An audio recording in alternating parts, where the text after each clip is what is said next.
আগ্রহ, উৎসাহ, উচ্ছ্বাস সবটাই ভারতীয় সেনাবাহিনীর জন্য আছে আমাদের।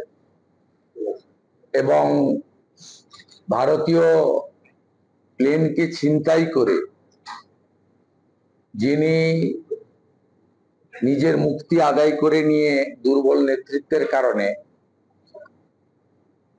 ভারতবর্ষের জঙ্গিদেরকে মদতদাতা, আশ্রয়দাতা, প্রশ্রয় দিয়েছিলেন, মাসুদ আজাহার তার পরিবারের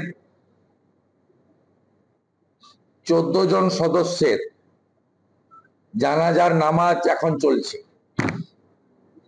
তাই হ্যাপি দিওয়ালি বলছি প্রথম। আজকে আরেকটা দিওয়ালি আমাদের কাছে। We are proud Indian. Indian army জিন্দাবাদ, মোদিজি জিন্দাবাদ।